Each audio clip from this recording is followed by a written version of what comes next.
Perfectionism.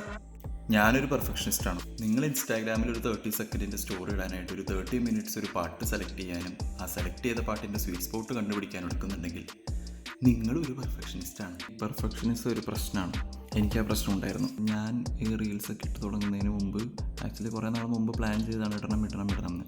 അപ്പോൾ എനിക്ക് എന്തൊക്കെ സൗകര്യങ്ങളാണോ ഇല്ലാത്ത അതോർത്ത് അതൊക്കെ കിട്ടുകയാണെന്നുണ്ടെങ്കിൽ കുറച്ചും കൂടി നന്നായിട്ട് ചെയ്യാം എന്നുള്ള രീതിയിൽ ചിന്തിച്ചുകൊണ്ടിരിക്കും. നിങ്ങൾ മിക്ക കാര്യങ്ങളും അങ്ങനെയായിരിക്കും ചിന്തിച്ചുകൊണ്ടിരിക്കുന്നത്.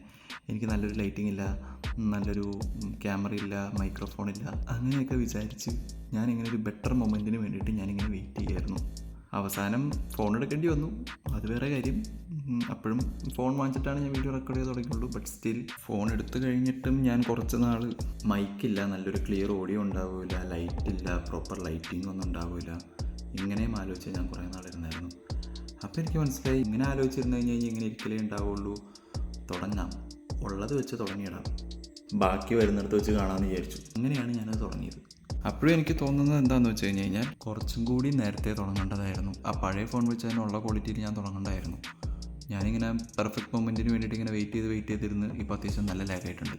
ഞാനീ പറഞ്ഞ സിറ്റുവേഷനിലേക്ക് കൂടി നിങ്ങളും പൊയ്ക്കൊണ്ടിരിക്കുകയായിരിക്കുള്ളൂ. നമ്മുടെ കയ്യിൽ എന്തൊക്കെയാണ് ഉള്ളതെന്ന് വെച്ച് കഴിഞ്ഞാൽ അത് വെച്ച് എന്തെങ്കിലും ഒന്ന് തുടങ്ങിയിടാണ്ട് നമുക്കത് ഇതൊക്കെ ഉണ്ടായിരുന്നെങ്കിൽ നമുക്ക് എത്ര നന്നായിട്ട് ചെയ്യായിരുന്നു എന്ന് നമ്മൾ ആലോചിച്ചിരിക്കും.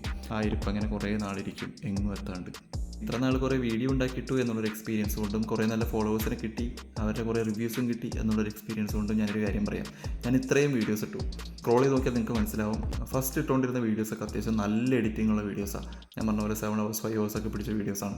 ഈ വീഡിയോ ഒക്കെ എഡിറ്റ് ചെയ്തുകൊണ്ടിരുന്ന സമയത്ത് ഞാനിത് പെർഫെക്റ്റ് ചെയ്യാൻ വേണ്ടിയിട്ട് അതിൻ്റെ ഓരോ മില്ലി സെക്കൻഡ് വരെ ഞാൻ അങ്ങോട്ട് സ്വൈപ്പ് ചെയ്ത് ഇങ്ങനെ ഇരിക്കും, എഡിറ്റ് ചെയ്ത്. ഇതിനൊന്നും വ്യൂസ് ഉണ്ടായിരുന്നില്ല. വ്യൂസ് കിട്ടിയ സാധനം എന്താണെന്നറിയോ? എനിക്ക് സിമ്പിളായിട്ടൊരു മിറർ ഇങ്ങനെ സ്ലൈഡ് ചെയ്ത് വരുമ്പോൾ അതിൻ്റെ ഒരു കോട്ട് എഴുതി വരുന്നുണ്ട്. ആ ഒരു വീഡിയോക്കാണ് ഈ എല്ലാ വീഡിയോസിനെയും വെച്ച് നോക്കുമ്പോൾ ഏറ്റവും കൂടുതൽ വ്യൂസ് കിട്ടിയത്. അതാണ് ഞാൻ എഡിറ്റ് ചെയ്യുന്ന ഒരു 50 മിനിറ്റ്സ് പോലും പിടിച്ചില്ല. പെർഫെക്ഷനിസം നോക്കിയിരുന്നു കഴിഞ്ഞാൽ അങ്ങനെ ഇരിക്കുള്ളൂ. പ്രോഗ്രഷൻ നടത്തുക, മാക്സിമം പ്രോഗ്രഷൻ ഫ്രീക്വൻ്റ്ലി നടത്തുക. പെർഫെക്റ്റ് ആയിട്ടൊരു സാധനം ചെയ്യാൻ നിൽക്കണ്ട. നമ്മളൊരു കാര്യത്തിന് ഇറങ്ങിത്തിരിക്കുമ്പോൾ ഏറ്റവും പാടുള്ള കാര്യമാണ് ടേക്കിംഗ് ദാറ്റ് ഫസ്റ്റ് സ്റ്റെപ്പ്. എന്നാണ് ഞാൻ വേറൊരു വീഡിയോ ഇട്ട് വരാം. ബൈ.